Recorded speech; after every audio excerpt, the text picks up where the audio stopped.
नमस्कार विद्यार्थी मित्रांनो, विद्यानिकेतन अकॅडमीमध्ये मी कैलास सर तुमचं स्वागत करतो. आज आपण भारतीय अर्थव्यवस्था आणि त्यामधला एक महत्त्वाचा टॉपिक बेरोजगारी, ज्याला आपण इंग्लिशमध्ये अनएम्प्लॉयमेंट या नावाने ओळखतो, तो टॉपिक आज आपण पाहणार आहोत. यामध्ये बघा की हा टॉपिक जो आहे तुम्हाला प्रिलिमच्या दृष्टिकोनातून पण खूप महत्त्वाचा वाटतो. पाठीमागच्या जर काही एक्झाम पाहिल्या तुम्ही एम-पी-एस-सी कडून कंडक्ट केल्या जाणाऱ्या, त्याच्यामध्ये या टॉपिकवरती काही वेळा प्रश्न विचारून झालेले आहेत.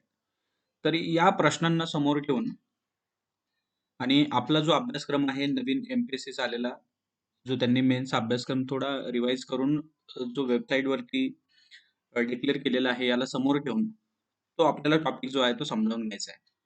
बघा आपण हा इकॉनॉमी सब्जेक्ट समजावून घेण्यासाठी जो टायटल दिलेला आहे तो थोडा समोर ठेवा.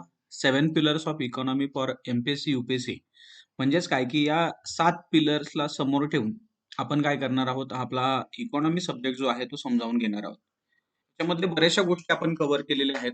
आज आपण याच्यामधला हा जो 7वा पिलर आहे, ज्याला आपण मानव संसाधन विकास म्हणतोय किंवा एच-आर-डी या नावाने ओळखतोय, तो घटक आपण पाहत आहोत.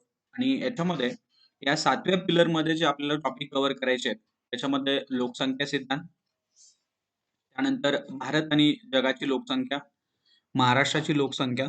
इथं लक्षात घ्या, की हा जर लोकसंख्येचा टॉपिक जर तुम्ही कव्हर केला, तर प्रिलिममध्ये तुमचे 2 किंवा 3 मार्क नक्की कव्हर होतात. कारण पाठीमागचे पेपर जर बघितले, तर 100% याच्यावरती एक तरी क्वेशन त्यांनी विचारलेला आहे. एकापेक्षा जास्तच. एका राज्यसेवेच्या प्रिलिममध्ये 3 क्वेशन फक्त लोकसंख्येवरती होते. म्हणजे बरेचसे क्वेशन त्यावरती येतात. त्या दृष्टिकोनातून तुम्ही या ज्या गोष्टी आहेत त्या कव्हर करा. मी तुम्हाला व्हिडिओच्या माध्यमातून त्या दिलेलेच आहेत. त्यानंतर आर्थिक वृद्धी आणि विकास हा पण टॉपिक आपला कव्हर झालेला आहे. शाश्वत विकास त्याच्यामध्ये काही निर्देशांक सांगायचे राहिलेले आहेत, पण ते पण मी तुम्हाला अपडेट त्याच्या जे आहेत, म्हणजे जे निर्देशांक दरवर्षी डिक्लेअर केले जातात, या अनुषंगाने अगदी करंट बेस ती गोष्ट जी आहे ती तुम्हाला मी उपलब्ध करून देणार आहे. पाठीमागच्या लेक्चरमध्ये आपण दारिद्र्य आणि बेकारी या गोष्टीबद्दल डिस्कशन केलेलेच आहे, चर्चा केलेलीच आहे. आज आपल्याला याच्यामधला हा जो 7.6 टॉपिक आहे बेरोजगारी, या गोष्टीबद्दल माहिती करून घ्यायची आहे. तर बघा याच्यामध्ये जो तुमचा नवीन सिलेबस आहे 1.2 वृद्धी आणि विकास, राज्यसेवेचा जो 4था पेपर आहे मेन्सचा, त्याचा हा नवीन सिलेबसचा स्क्रीनशॉट आहे. आणि याच्यामध्ये बघा इथं विशेषतः उत्पन्न, दारिद्र्य आणि रोजगार याच्यातील परस्पर संबंध कशा पद्धतीने असतो, अशा पद्धतीने एक मुद्दा जो आहे त्यांनी सिलेबसमध्ये दिलेला आहे. आणि यामुळे आपल्याला हा बेरोजगारीचा घटक जो आहे तो कव्हर करणं अपेक्षित आहे. बाकी सिलेबसची अपडेटेड प्रिंट जी आहे ती तुमच्याकडे असणं अपेक्षित आहे. नवीन सिलेबस जो आलेला आहे ती सॉफ्ट कॉपी, हार्ड कॉपी तुम्ही जवळ बाळगू शकता. आणि यानुसार जे टॉपिक कव्हर होत आहेत ते तुम्ही टिक मार्क करून ठेवा आणि जे झालेले नाहीयेत ते पूर्ण करण्याच्या दृष्टिकोनातून थोडा विचार केला, तर आणखीन तुम्हाला एक्झाम ओरिएंटेड व्ह्यू तुमचा डेव्हलप होऊन एक्झाम क्रॅक करण्यासाठी तुम्हाला याची मदत होऊ शकते. तर बघा आपण या टॉपिककडे जाण्याच्या अगोदर ही जर सगळी सब्जेक्टची सीरीज तुम्हाला जॉइन करायची असेल, म्हणजे केवळ तुम्हाला भारतीय अर्थव्यवस्था किंवा हा जो इकॉनॉमीचा टॉपिक जो आहे तो जॉइन करायचा असेल, जो तुम्हाला राज्यसेवा, त्याचबरोबर ग्रुप बी मध्ये पी-एस-आय, एस-टी-आय, ए-एस-ओ, त्यानंतर ग्रुप सीच्या काही एक्झाम, त्यानंतर फॉरेस्ट्री आणि सी-डी-पी-ओ या एक्झामसाठी ही लेक्चर सीरीज तुम्हाला उपयोगाची असेल. फक्त इकॉनॉमी घ्यायचा असेल, तर केवळ ₹999 मध्ये तुम्हाला तो अवेलेबल करून दिला जाईल. यासाठी फक्त तुम्हाला काय करावं लागेल, की Google Play Storeला जाऊन जे अकॅडमीचं ॲप आहे, विद्यानिकेतन अकॅडमीचं ॲप तुम्ही डाउनलोड करू शकता. अपडेट मिळवण्यासाठी जो टेलिग्राम चॅनल आहे, तो सुद्धा जॉइन करू शकता. आणि जर काही प्रॉब्लेम आला, तर तुम्ही या नंबरवरती कॉल करून तुमच्या शंकेचं निरसन करू शकता. विद्यानिकेतन अकॅडमीकडून अ, जो राज्यसेवेचा इंटिग्रेटेड कोर्स, त्याचबरोबर पूर्वचा, त्यानंतर संयुक्त त्या संयुक्त गट ब आणि गट क च्या पूर्व आणि मुख्य एक्झाम होतात. याचे कोर्स सुद्धा लॉन्च केलेले आहेत. त्याचबरोबर तलाठी क्लर्क असेल, पोलीस भरती असेल, या सगळ्याचे कोर्स जे आहेत ते लॉन्च केलेले आहेत. यानुसार जर तुम्हाला ती संपूर्ण बॅच जॉइन करायची असेल, ज्याचं स्वरूप हे ऑनलाईन, त्याच्यामध्ये लाईव्ह आणि रेकॉर्डेड स्वरूपात लेक्चर जे आहेत ते तुम्हाला अवेलेबल होतील. हे सुद्धा तुम्हाला Google Play Storeला जाऊन विद्यानिकेतन अकॅडमीचं ॲप डाउनलोड करावं लागेल आणि यावरती तुम्ही हा कोर्स पाहू शकता. त्याचबरोबर हा एम-पी-एस-सी ई इनसाईट नावाचा YouTube चॅनल आहे, तो सुद्धा तुम्ही सबस्क्राईब करा. आणि हे जे टेलिग्राम चॅनल आहेत यावरती जाऊन थोडी अपडेट मिळवण्याचा प्रयत्न तुम्ही करू शकता. आणि याची जॉइनिंग फी जी आहे ती या ठिकाणी दिलेली आहे. काही इतर माहिती हवी असेल तर तुम्ही या नंबरवरती कॉल करू शकता. तर आपण आपल्या टॉपिककडे येऊया.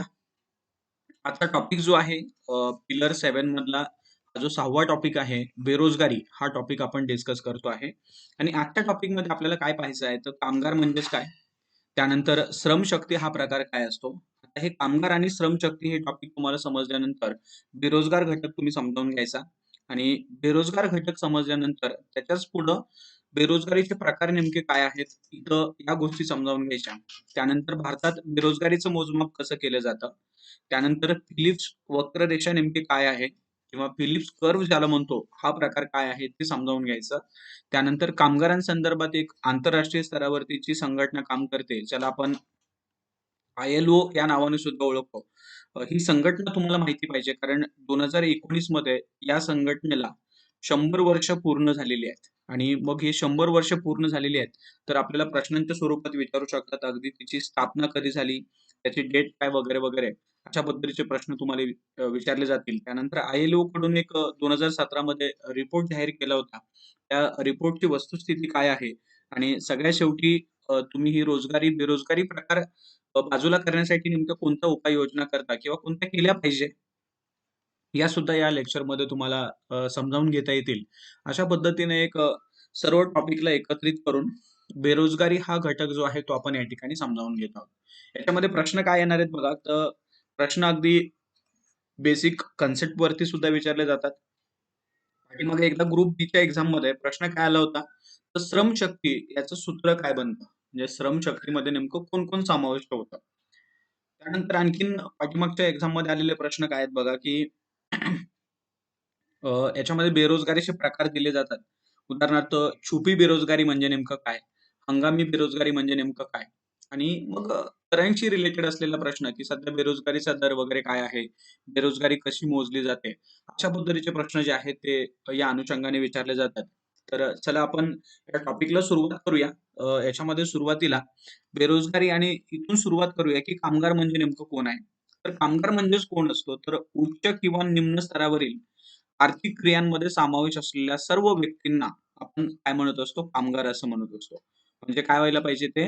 कोणत्याही उच्च असतील किंवा निम्न स्तरावरती असतील, आर्थिक क्रियांमध्ये समावेश असलेल्या सर्व व्यक्तींना आपण कामगार म्हणू शकतो. याच्यामध्ये मात्र इथं एक गोष्ट लक्षात ठेवा, की कामगार किंवा श्रमशक्ती या बाबी मोजत असताना आपण 15 वर्षाच्या वरील व्यक्तींचा सहभाग याच्यामध्ये करतो. कारण याच्यापेक्षा खालचे व्यक्ती जे आहेत, हे मात्र कुठे जातील? बालक किंवा काय म्हणूया, की बालकामगार याच्यामध्ये जातील. तर यांना मात्र आपण याच्यामध्ये समाविष्ट करणार नाहीये. तुम्ही इथं एक गोष्ट लक्षात ठेवायची, की श्रमशक्ती किंवा कामगार या गटामध्ये किती वर्षाच्या वरचे लोक समाविष्ट होतील? तर 15 वर्षाच्या वरचे लोक सहभागी होतील. याच्यामध्ये ऑप्शनमध्ये तुम्हाला कदाचित असं दिलं जाऊ शकतं 14, 15, 16, 18 आणि 21 हे ऑप्शन त्या अनुषंगाने तुमच्या पुढे ठेवले जातील. तर त्याचं बरोबर उत्तर असणार आहे 15 वर्षाच्या वरील जे लोक आहेत, त्यांनाच याच्यामध्ये कामगार या व्याख्येमध्ये सहभागी करून घेतलं जातं. तर कामगार म्हणजेच काय असणार आहे? तर उच्च आणि निम्न स्तरावरील आर्थिक क्रियांमध्ये जे समावेश झालेले सर्व व्यक्ती असतात, त्यांना आपण कामगार असं म्हणतो. आणि श्रमशक्ती म्हणजे नेमकं काय? हाच प्रश्न ग्रुप बीच्या एक्झाममध्ये आला होता. काम करणाऱ्या सर्व व्यक्ती आणि काम शोधत असलेल्या सर्व व्यक्ती यांचा समावेश आहे तो श्रमशक्तीमध्ये होतो.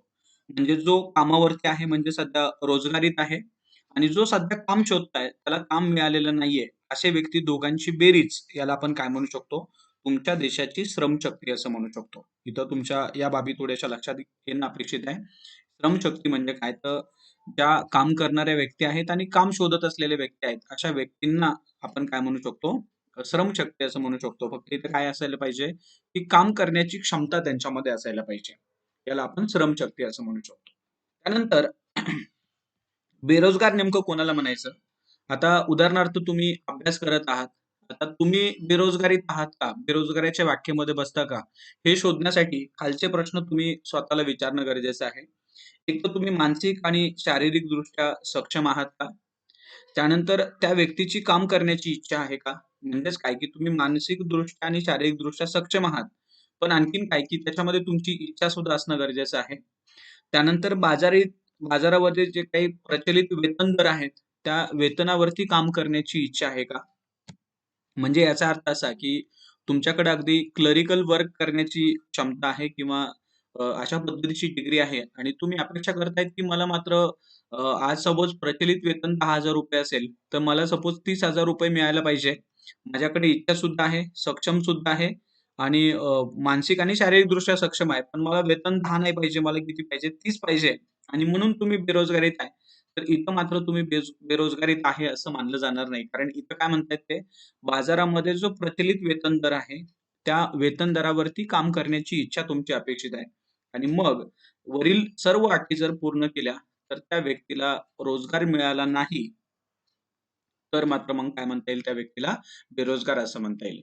म्हणजे याच्यामध्ये काय पाहिजे तो, पहिले तर सक्षम पाहिजे. कसा मानसिकदृष्ट्या सुद्धा आणि शारीरिकदृष्ट्या सुद्धा.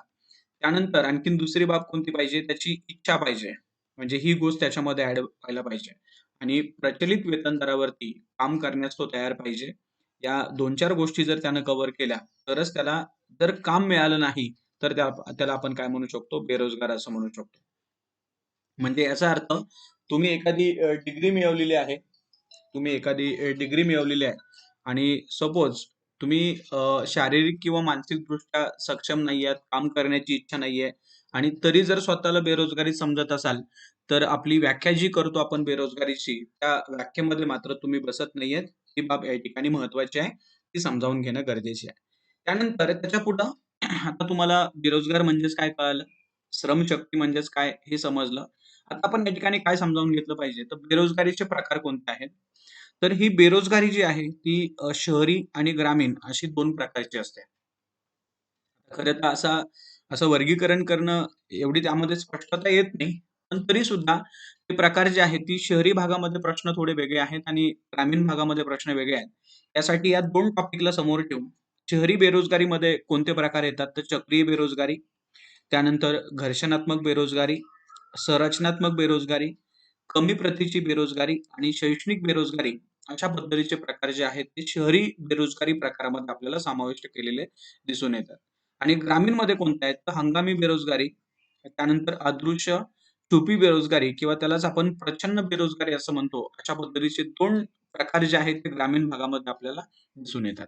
बघा पुन्हा एकदा बेरोजगारीचे प्रकार या ठिकाणी दिलेले आहेत. पहिला प्रकार आहे चक्रीय बेरोजगारी, दुसरा प्रकार आहे घर्षणात्मक, तिसरा आहे संरचनात्मक, चौथा आहे कमी प्रतीची, पाचवा आहे शैक्षणिक बेरोजगारी आणि ग्रामीणमध्ये हंगामी, अदृश्य किंवा छुपी आणि त्यालाच आपण प्रचंड बेरोजगारी असं म्हणतो.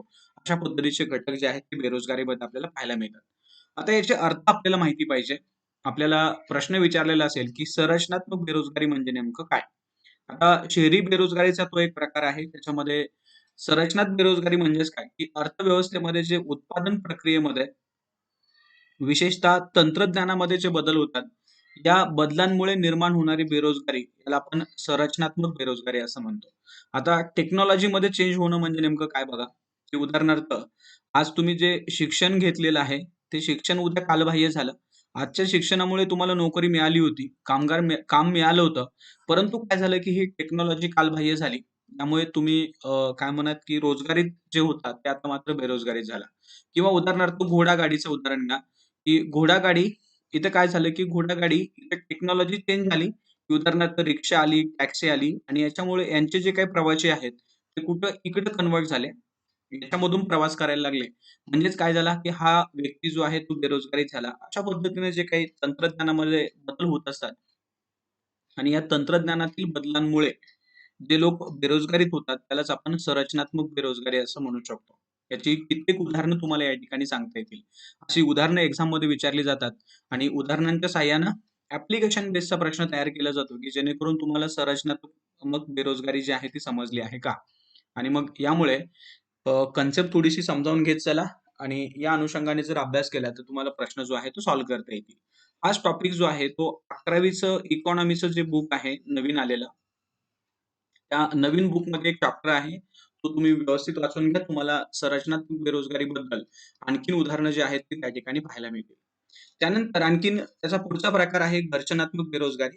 आता घर्षणात्मक बेरोजगारीमध्ये काय म्हटलं जातं बघा, की जेव्हा एखादी व्यक्ती अधिक चांगला रोजगार मिळवण्यासाठी ऐच्छिकरित्या बेरोजगार असते, त्याला दर्शनात्मक बेरोजगारी असं म्हणतात. म्हणजेच काय म्हणायचं आहे, की एखाद्या व्यक्तीला इथं काम करते आहे ती व्यक्ती, पण त्या व्यक्तीच्या इच्छा किंवा आकांक्षा थोड्याशा वरच्या आहेत. तिला असं वाटतंय, की मी काय केलं पाहिजे, नवीन रोजगार जो आहे तो शोधला पाहिजे. जेणेकरून मला इथं जो काही पगार मिळतोय, त्या पगारामध्ये आणखीन काही वाढ होईल, आणखीन सुविधा मला मिळतील. त्यामुळे तो ऐच्छिकरित्या हे जे असलेलं काम जे आहे ते सोडून देतोय आणि नवीन कामाच्या शोधामध्ये जातोय. हे मात्र ऐच्छिकरित्या असं म्हटलेलं आहे आणि मग इथं ऐच्छिकरित्या त्याला जे काही काम मिळत नाही किंवा ऐच्छिकरित्या तो घरी आहे. त्याला तो काम करू इच्छित नाहीये, नवीन काम शोधत अशा पद्धतीने जो काही बेरोजगारीचा प्रकार असतो, त्याला आपण दर्शनात्मक बेरोजगारी असं म्हणतो. इथं हे शब्द जे आहेत ते व्यवस्थित लक्षात ठेवा. जेव्हा एखादी व्यक्ती चांगला रोजगार मिळवण्यासाठी ऐच्छिक बेरोजगार असते, याला आपण घर्षणात्मक बेरोजगारी असं म्हणू शकतो. त्यानंतर नैसर्गिक बेरोजगारी म्हणजेच काय?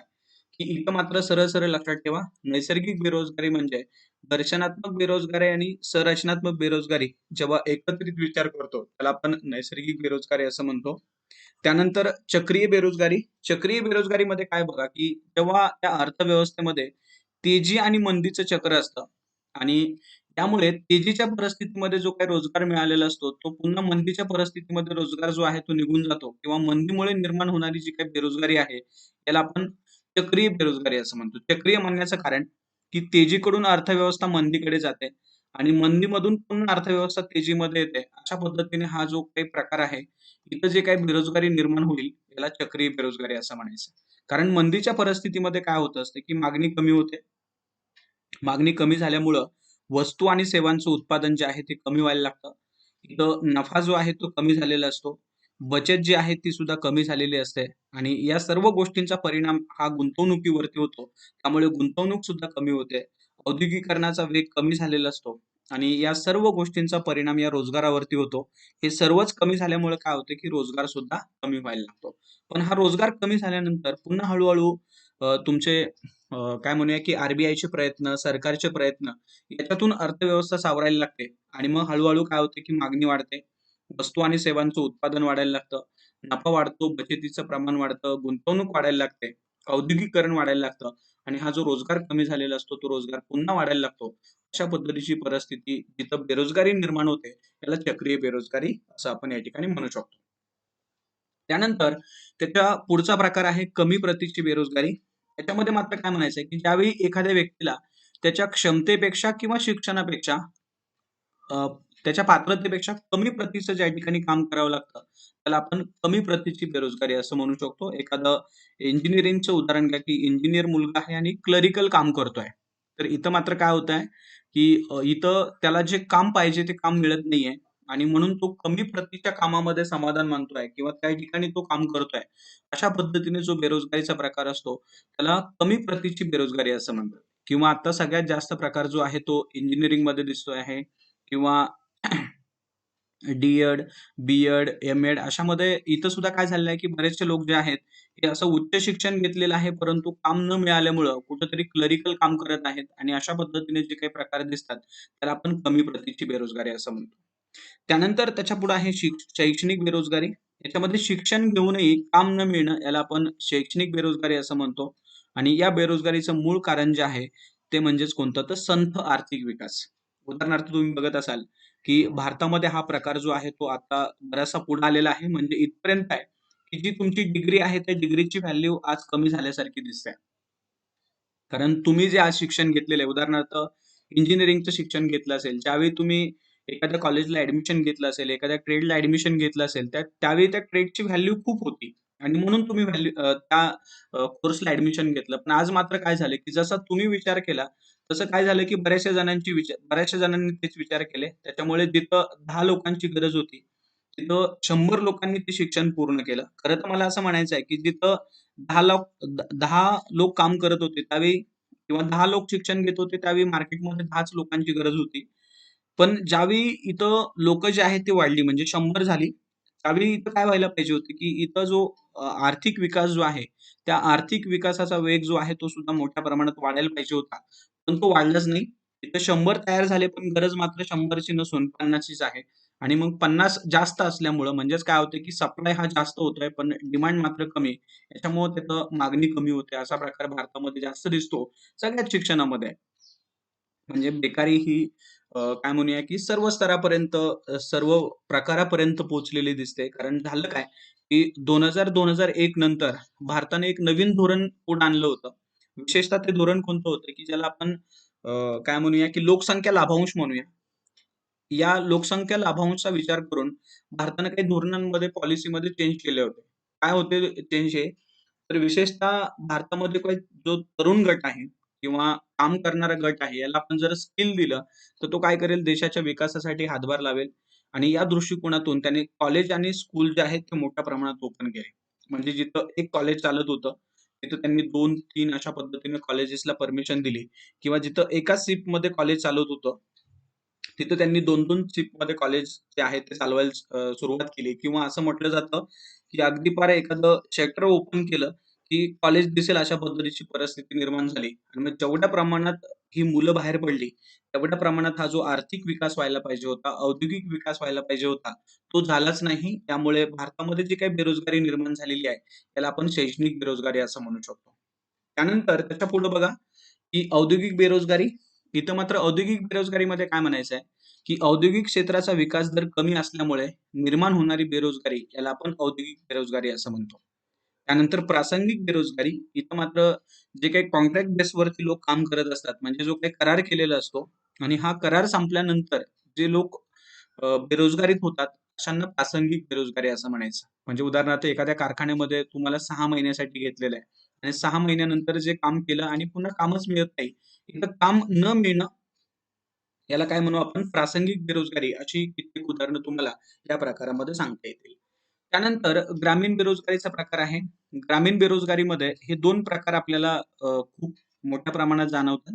म्हणजे हे शहरीमध्ये सुद्धा आहेत, पण जास्त त्याचा परिणाम किंवा उदाहरण आपल्याला ग्रामीण भागामध्ये दिसतात. उदाहरणार्थ हंगामी. हंगामी म्हणजेच काय, की केवळ हंगामापुरता रोजगार उपलब्ध होतो. पुन्हा मात्र पुढचा हंगाम येण्याची वाट पाहावी लागते आणि यामुळे म्हणजे या हंगामामध्ये इथं काम मिळालं. मधल्या काळामध्ये तुम्हाला कामच मिळालं नाही आणि पुन्हा पुढचा हंगाम येण्याची तुम्हाला वाट पाहावी लागते. इथं मधल्या काळामध्ये जे काम मिळालं नाही, त्याला आपण काय म्हणतो हंगामी बेरोजगारी असं म्हणतो. उदाहरणार्थ ऊस तोडीचा जो काही सीझन असतो, हंगाम असतो, त्यावेळी मात्र काय होतं, की लोकांना काम मिळतं. पण नंतर मात्र ऊस तोडून गेल्यानंतर मधल्या काळामध्ये मात्र काय होतं, की त्यांना काम मिळतच नाही. पुन्हा ऊस तोडीची वेळ येण्याची वाट पाहावी लागते आणि पुन्हा इथं त्यांना काम मिळेल किंवा पेरणी आणि कापणी ही जी काही हंगामी कामं आहेत, ज्याला आपण सुगीचे दिवस असं म्हणतो. या दिवसांमध्ये काही लोकांना काम मिळतं, पण मधलं पाऊस चालू असेल किंवा या काळामध्ये शेतीची कामं बंद असतात आणि मग शेतीमध्ये कामच मिळत नाही. आणि अशा पद्धतीने त्याला काय म्हणतो आपण हंगामी बेरोजगारी असं म्हणतो. त्याची इतर उदाहरणं म्हणजेच कोणती, की आईस्क्रीम कारखाने. उन्हाळ्यामध्ये मागणी जास्त असते. पर्यटन, की काही ठिकाणी पर्यटनाची ठिकाणं जी आहेत, की जिथं सीझनमध्ये जास्त मागणी असते, पण पुन्हा मात्र मागणी कमी होते. जसं तुम्ही काय म्हणाल, की उन्हाळ्यामध्ये काही महत्त्वाच्या ठिकाणांना भेट देता, हिवाळ्यामध्ये महत्त्वाच्या ठिकाणांना भेट देता, पावसाळ्यामध्ये काही महत्त्वाच्या ठिकाणांना भेट देता. पण इतर कालावधीमध्ये तुम्ही मात्र त्या ठिकाणी जात नाही आणि मग इतर कालावधी त्यांच्यासाठी मात्र काय होतं, की रोजगार उपलब्ध होत नाही. याला आपण हंगामी बेरोजगारी असं म्हणतो. आता एवढी उदाहरणं तुमच्यासाठी सफिशियंट आहे. अजून काही शोधायचे असेल तुम्ही शोधू शकता. त्यानंतर अदृश्य, प्रछन्न किंवा छुपी बेरोजगारी याच्यामध्ये मात्र काय आहे बघा, ही सुरुवातीला जी व्याख्या लिहिलेली आहे ती वाचतो आणि मग तुम्हाला समजावून सांगतो. एखाद्या कामामध्ये आवश्यकतेपेक्षा जास्त लोक त्या कामात गुंतलेले असतील, तर ते जास्तीचे लोक जे आहेत ते छुप्या पद्धतीने बेरोजगार असतात. त्या जास्तीच्या लोकांना कामावरून काढून टाकले, तरी काहीही परिणाम होत नाही. या व्यक्तींची सीमांत उत्पादकता जी आहे ती शून्य असते. अशा पद्धतीचे स्टेटमेंट त्याच्यामध्ये लिहिलेले आहेत. म्हणजे अगदी एका स्टेटमेंटमध्ये सांगायचं झालं, तर त्याचा अर्थ असा होतो, की आवश्यकतेपेक्षा जास्त लोक त्यामध्ये गुंतलेले आहेत. म्हणजे उदाहरणार्थ मी शेतीचं उदाहरण घेईल, की तुमच्याकडे ही 2 एकर शेती आहे. जी 2 एकर शेती तुम्ही 2 लोक जे आहेत ते पूर्ण करू शकता आणि 2 लोकांनी केल्यामुळं तुम्हाला उत्पादन जे आहे ते वर्षाचं उत्पादन तुम्हाला 10 पोते मिळते, असं उदाहरण दिलं मी तुम्हाला. परंतु काय होतंय, की संयुक्त कुटुंब पद्धती किंवा जास्तीची लोकसंख्या किंवा ग्रामीण अर्थव्यवस्था, कृषीप्रधान अर्थव्यवस्था उदाहरणार्थ या ठिकाणी संयुक्त कुटुंब पद्धतीमध्ये अजून 2 लोक त्यांच्याकडे अवेलेबल आहेत आणि यामुळे काय होते, की याच 2 एकरमध्ये अजून हे 2 लोक सुद्धा काम करतायत. आता या 2 लोकांनी सुद्धा काम केलं, या 2 लोकांनी सुद्धा काम केलं. म्हणजे 2 लोकांचं आता इथे किती लोक काम करतायत? 4 लोक आणि उत्पन्न जर बघितलं तर याच्यामध्ये काही खूप फरक पडत नाहीये. म्हणजे जे 10 पोते उत्पन्न होतं, ते 10 पोते उत्पन्न 10च पोते राहतंय आणि त्यालाच काय म्हटलं जातं, की छुपी बेरोजगारी असं म्हटलं जातं किंवा यांना कामावरून काढून टाकलं. म्हणजे 2 अधिक 2 असे 4 आहेत. त्यातले 2 जरी बाजूला केले, तरी उत्पन्नामध्ये काहीच बदल होत नाही किंवा यांची सीमांत उत्पादकता जी आहे ती किती आहे? 0 आहे. आणि अशा पद्धतीने जी काही बेरोजगारी असते, त्यालाच आपण अदृश्य किंवा प्रच्छन्न किंवा छुपी बेरोजगारी असं म्हणतो. असं ग्रामीण भागामध्ये मोठ्या प्रमाणात दिसतं.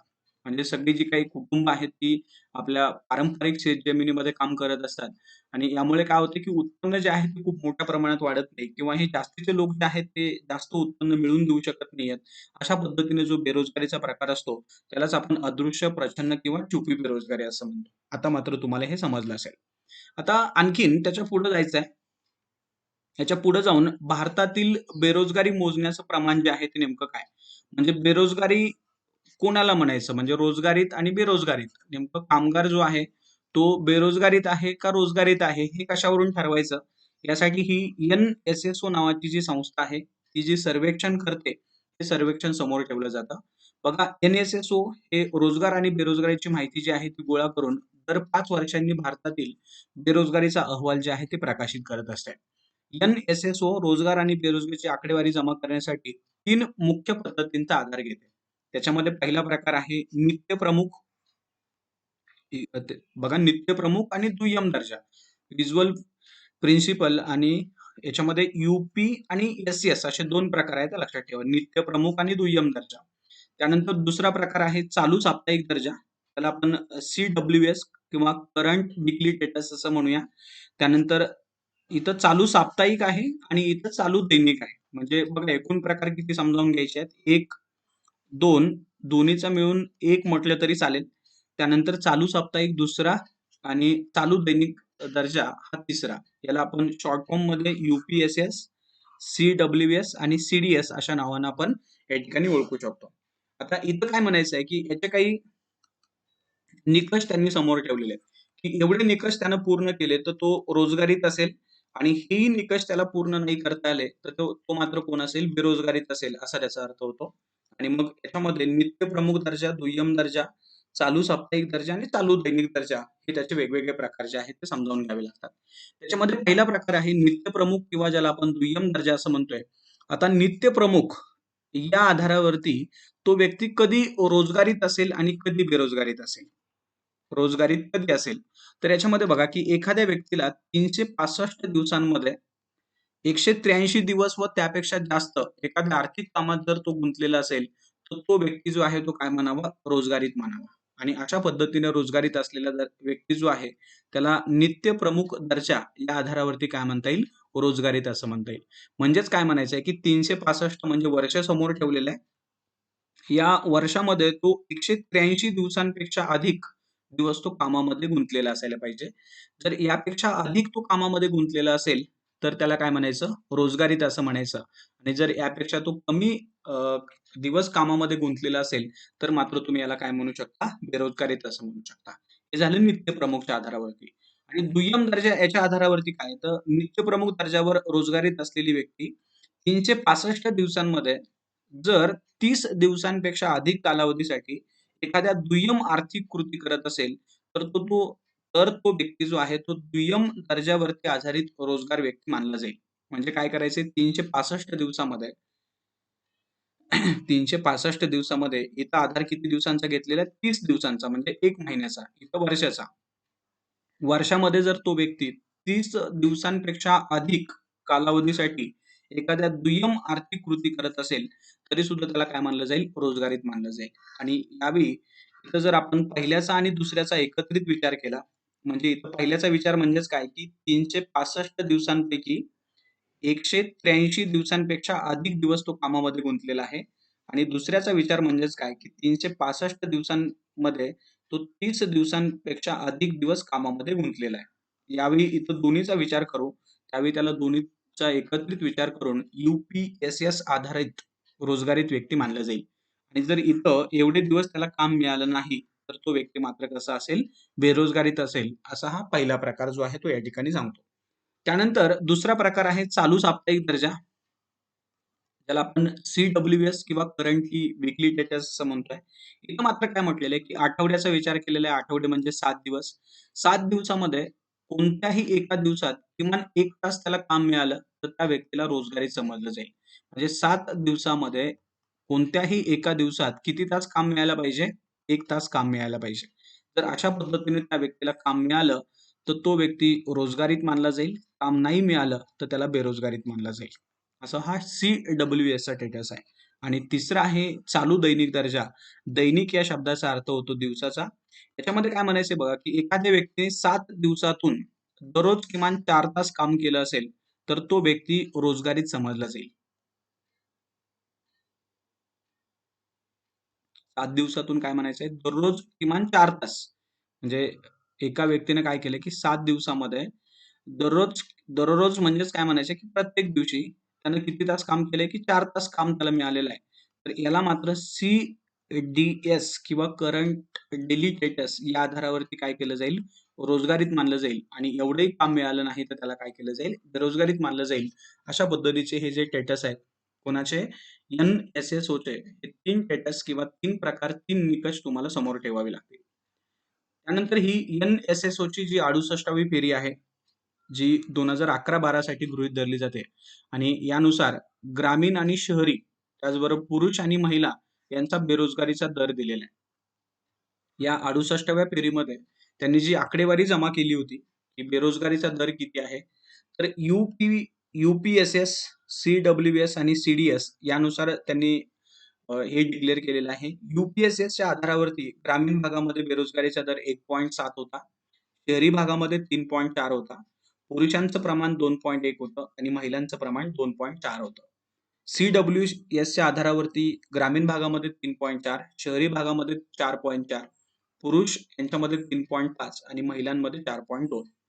CDSच्या आधारावरती ग्रामीण भागामध्ये 5.7, शहरी भागामध्ये 5.5, पुरुषांमध्ये 5.3 आणि महिलांमध्ये 6.6. आता अशा पद्धतीने चार्ट समोर मिळाल्यानंतर त्याला थोडंसं स्टेटमेंटमध्ये कन्व्हर्ट करण्याचा प्रयत्न करायचा, त्याचं विश्लेषण करायचं. काय विश्लेषण, की ग्रामीण आणि शहरी याची जर तुलना केली, तर शहरीमध्ये प्रमाण जे आहे ते जास्त दिसतंय. म्हणजे इथं 1.7 आहे, तिथं 3.4 आहे. इथं 3.4 आहे, इथं 4.4 आहे. इथं 5.7 आहे, इथं मात्र 5.5 आहे. इथं कमी दिसतंय. पण तरी आपण एव्हरेज असं म्हणू शकतो, की ग्रामीण भागापेक्षा शहरी भागामध्ये बेरोजगारीचं प्रमाण हे जास्त आहे. साधारणतः असा शब्द समोर वापरलेला असतो. तर अशा पद्धतीने हे पहिलं स्टेटमेंट असेल. दुसरं स्टेटमेंट पुरुष आणि महिला यांची तुलना केली असता महिलांमध्ये प्रमाण जे आहे ते पुरुषांपेक्षा जास्त आहे. आपण इथं हे लिहू शकतो, की महिलांमध्ये पुरुषांपेक्षा बेरोजगारीचं प्रमाण हे जास्त आहे. हे दुसरं स्टेटमेंट बनलं. तिसरं स्टेटमेंट काय, की UPSS पेक्षा जसं-जसं पुढे जाईल CWS आणि CDS इकडे जाताना प्रमाण जे आहे ते काय होतंय वाढत जातंय. कारण इथं काय होतंय, की डेलीचा विचार केला जातोय, इथं वीकलीचा विचार केला जातोय आणि इथं मात्र वर्षांचा विचार केला जातोय. म्हणून काय होतंय, की इथं अगदी ग्राउंड लेव्हलची परिस्थिती विचारात घेतली जातेय. म्हणून जसं-जसं पुढे जाईल, तसं बेरोजगारीचा दर जो आहे तो वाढत जातोय. अशा पद्धतीनं स्टेटमेंट जे आहे ते बनतात. आणि इथं जर तुम्हाला CDS वरती आधारितच विचारलं, की ग्रामीण भागामध्ये CDS वरती प्रमाण जे आहे ते 5.7 आहे आणि शहरी भागामध्ये 5.5 आहे किंवा ग्रामीणपेक्षा शहरीचं कमी आहे, जास्त आहे असं विचारलं, तर मग मात्र तुम्हाला इथं शहरीचं कमी आहे आणि ग्रामीणचं जास्त आहे, अशा पद्धतीचे स्टेटमेंट तुम्हाला बनवता येईल. आणि आणखीन एक, की ग्रामीण भागामध्ये बेरोजगारीचं प्रमाण शहरीपेक्षा कमी असण्याचं कारण काय? तर याचं एक कारण लक्षात ठेवा, की ग्रामीण भागामध्ये छुपी बेरोजगारी जी आहे ती जास्त असते. म्हणजे उदाहरणार्थ एखादा व्यक्ती शहरामध्ये काम करतो, तो कुठेतरी कंपनीमध्ये जॉब करत असेल किंवा एखाद्या कारखान्यामध्ये काम करत असेल, तर इथं मात्र काय होतं, की तो एकटाच व्यक्ती कामावरती जातो. त्याला आपल्याबरोबर बाकीच्यांना घेऊन जाता येत नाही. पण ग्रामीण भागामध्ये उदाहरणार्थ शेतीमध्ये कामाला जायचंय, तर इथं मात्र जरी एकट्याचं काम असेल, तरी आपल्याबरोबर तो काय करेल, की आपली जी कोण बरोबर साथीदार असतील, यांना सुद्धा घेऊन जातो आणि यामुळे काय होतं, की छुपे बेरोजगारीचं प्रमाण वाढतं. पण एकंदरीत काय होतं, की ते व्यक्ती रोजगारीत होतात आणि म्हणून इथं ग्रामीण भागामध्ये रोजगारीचं प्रमाण जे आहे ते थोडंसं जास्त दिसतं, जिथं शहरीमध्ये कमी दिसतं. अशा बाबी तुम्ही या ठिकाणी समजावून घेऊ शकता. त्यानंतर त्याच्यापुढं फिलिप्स वक्ररेषा, विल्यम फिलिप्स यांनी ही वक्ररेषा मांडलेली आहे आणि तिथं त्यांना या फिलिप्स वक्ररेषा यांना काय म्हणायचं आहे, त्यांना तत्व त्यांनी काय मांडलेलं बघा, की अर्थव्यवस्थेमध्ये जसा जसा महागाईचा दर वाढत जातो, तशी तशी बेरोजगारी जी आहे ती कमी होते. अशा पद्धतीचा जो काही फिलिप्स वक्ररेषा आहे किंवा जो काही कर्व आहे, त्याला आपण फिलिप्स वक्ररेषा या नावाने ओळखतो. म्हणजेच काय, की बघा 2 चार्ट दिलेले आहेत इथं. इथं अनएम्प्लॉयमेंट रेट दिलेला आहे आणि इथं इन्फ्लेशन दिलेलं आहे. म्हणजे महागाई. इथं महागाईचा विचार केलेला आहे आणि इथं बेरोजगारी व्यक्तींचा दर दिलेला आहे. इथं उदाहरणार्थ बघा, की महागाई जर तुमची इथं असेल, तर बेरोजगारीत संख्या जी आहे ती थोडीशी जास्त आहे असं म्हणायचं आहे. आणि जर या ठिकाणी महागाई जी आहे ती वाढत जाते आहे, तसं बेरोजगारीचा दर जो आहे तो काय होत जातोय? कमी-कमी होत जातोय. जेवढी महागाई वाढेल, तेवढा हा बेरोजगारीचा दर जो आहे तो काय झालेला असेल? कमी झालेला असेल. दोन्ही ठिकाणी तेच सांगण्याचा प्रयत्न केलेला आहे. महागाईचा दर वाढल्यानंतर बेरोजगारीचा दर जो आहे तो कमी होतो. हे सांगणारा जो कर्व आहे, जो वक्र आहे, त्याला फिलिप्स वक्ररेषा या नावाने ओळखलं जातं. बघा पाठीमागच्या लेक्चरमध्ये आपण गिनी गुणांक आणि गिनी निर्देशांक सांगितलं होतं. गिनी गुणांक आणि गिनी निर्देशांक हे अर्थव्यवस्थेमध्ये असलेली असमानता दाखवण्याचा प्रयत्न करतात आणि फिलिप्स वक्ररेषा हे काय दाखवण्याचा प्रयत्न करतो, की अर्थव्यवस्थेमध्ये जशी महागाई वाढत जाते, त्या पद्धतीने बेरोजगारी कमी होते हे सांगण्याचा प्रयत्न करणारा कर्व किंवा वक्ररेषा याला आपण फिलिप्स वक्ररेषा असं म्हणतो. हे तुम्हाला याच्या आधारे समजलं असेल. त्याच्यापुढे बघा एकंदरीत काय सांगायचंय प्रोडक्शन म्हणजे वस्तू आणि सेवांचं उत्पादन वाढलं. म्हणजेच काय इथं काय होतं हळू-हळू डिमांड वाढतीये. त्याच्यामुळे उत्पन्न वाढतंय आणि उत्पन्न वाढल्यामुळे काय होतंय, की रोजगार सुद्धा वाढत आहे. म्हणजे डिमांड वाढली, प्रोडक्शन वाढेल, एम्प्लॉयमेंट वाढेल, इन्कम वाढेल. अशा पद्धतीने हे जे काही चक्र आहे ते अर्थव्यवस्थेमध्ये आपल्याला फिरलेलं दिसतं, हे सुद्धा आपल्याला माहिती पाहिजे. त्याच्यापुढं कामगारांसाठी काम करणारी एक संघटना ज्याला आपण आंतरराष्ट्रीय कामगार संघटना किंवा इंटरनॅशनल लेबर ऑर्गनायझेशन किंवा ILO या नावाने ओळखतो. स्थापना 1919ची आहे. पहिल्या महायुद्धाच्या शेवटी याची स्थापना झालेली आहे. याचं मुख्यालय जे आहे ते जिनिव्हा, स्वित्झर्लंड. 2019 मध्ये 100 वर्ष पूर्ण झाले हे लक्षात ठेवा. बघा जिनिव्हा, स्वित्झर्लंड 1919 मध्ये स्थापना. इथं डेट लक्षात ठेवा 29 ऑक्टोबर 1919 100 वर्ष अगोदर. तर फाउंडर कोण आहे ते दिलेलं आहे. सध्या हेड कोण आहे ते दिलेलं आहे. हेडक्वार्टर दिलेलं आहे. तर या बाबी ज्या आहेत त्या तुम्ही लक्षात ठेवा. युनायटेड नेशनची एक विशेषीकृत संस्था म्हणून ही संस्था काम करते. कार्य काय करते बघा, की जगातील सर्वांना, सर्वांना म्हणजे मेल आणि फिमेल यांच्यामध्ये जे काही कामासंदर्भात संधी उपलब्ध करून देणे आणि आंतरराष्ट्रीय स्तरावरती कामगाराबाबत नियम किंवा निकष किंवा मानके तयार करण्याचं काम ही ILO नावाची संघटना जी आहे ती करत असते. ILO बद्दल डिटेल माहिती इथं दिलेली आहे. जसं बघा, की 1969 मध्ये नोबेल पीस प्राइज जे आहे पीस प्राइज जे आहे ते या ILO ला मिळालं होतं. अजून बाकीची माहिती सुद्धा तुम्ही बघू शकता. हा लोगो पाहून घ्या. काही प्रश्न जे आहेत ते लोगोवरती सुद्धा असतात. बाकी सुद्धा तुम्हाला जेवढं जमेल तेवढं याच्यातून मिळवा. सध्या सदस्य देश वगैरे किती आहेत? युनायटेड नेशनचे मेंबर इकडे सदस्य होतात का? पद्धतीची माहिती जी आहे जेवढी जमेल तेवढी तुम्ही घ्या. मी मात्र हा टॉपिक तुम्हाला HRD मध्ये डिटेल देईल. इथं मात्र जास्त वेळ घेणार नाही. त्यानंतर ILOचा रिपोर्ट आहे 2017चा. त्यांनी जगातील बेरोजगारीचा दर त्यावेळी 5.7% सांगितला होता. त्यावेळी भारतामध्ये बेरोजगारीचा दर हा 3.5% होता. बेरोजगारी वाढण्याची कारणं कोणती आहेत बघा. लोकसंख्येमध्ये प्रचंड वाढ, म्हणजे जेवढ्या प्रमाणात लोकसंख्या वाढतीये, तेवढ्या प्रमाणात रोजगार वाढत नाही. त्यामुळे वाढलेली लोकसंख्या जी आहे ती बेरोजगारीमध्ये जाते.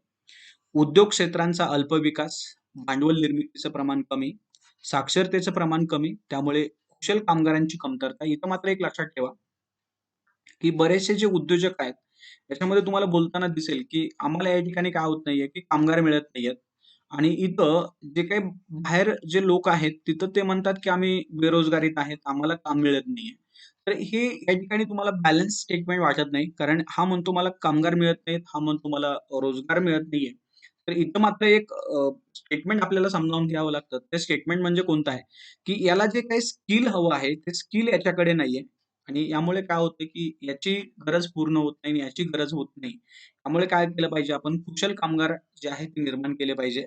लघु उद्योग, कुटीर उद्योग यांचा ऱ्हास. म्हणजेच काय झालंय, की आज मोठ्या उद्योगांवरती जास्त भर दिला जातो आणि यामुळे एक मशीन जी आहे ती जवळपास 100 कामगारांना बाजूला करते.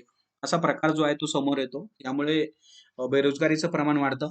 तरुण लोकसंख्या कार्यकारी लोकसंख्येमध्ये अ, ही जी तरुण लोकसंख्या आहे ती कामामध्ये किंवा रोजगारामध्ये लवकर सहभागी होण्याच्या ऐवजी शिक्षण घेण्याकडे त्यांचा जास्त भर असतो. तुम्ही बघत असाल, की आज जवळपास 30 वर्ष झालेली असतात, 35 वर्ष झालेली असतात. तरी व्यक्ती काय करत असतो, की आपलं शिक्षण पूर्ण करत असतो आणि यामुळे काय होतं, की यांचं बेरोजगारीचं प्रमाण वाढतं.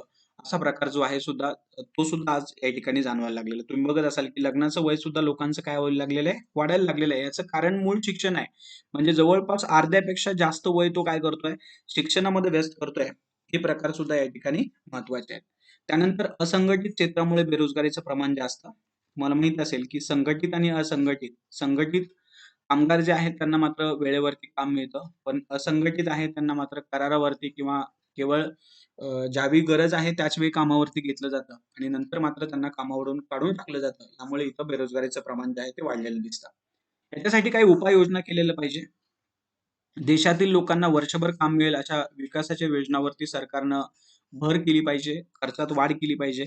तांत्रिक शिक्षणास प्रोत्साहन दिलं पाहिजे. लघु उद्योग आणि कुटीर उद्योग यांचा विकास केला पाहिजे आणि ज्या काही रोजगार निर्मितीच्या योजना आहेत, त्यासाठी एखादी समिती स्थापन याच्यावरती काम करणं गरजेचं आहे. एक समिती स्थापन केलेली आहे. राजीव कुमार जे नीती आयोगाचे उपाध्यक्ष आहेत, ते या ठिकाणी याच्यावरती काम करतायत. अशा पद्धतीनं याचा अभ्यास जो आहे तो तुम्ही करू शकता. करंट बिट आहेत तुम्ही या वाचा आणि या पद्धतीनं तुम्ही हा टॉपिक कव्हर करा. नक्की एखादा दुसरा प्रश्न जो आहे तो यावरती आलेला असतो. थोडंसं करंटचा अँगल सुद्धा तुम्ही या ठिकाणी समजावून घेणं अपेक्षित आहे आणि बेसिक सुद्धा समजावून घेणं गरजेचं आहे. या ठिकाणी थांबूया. धन्यवाद.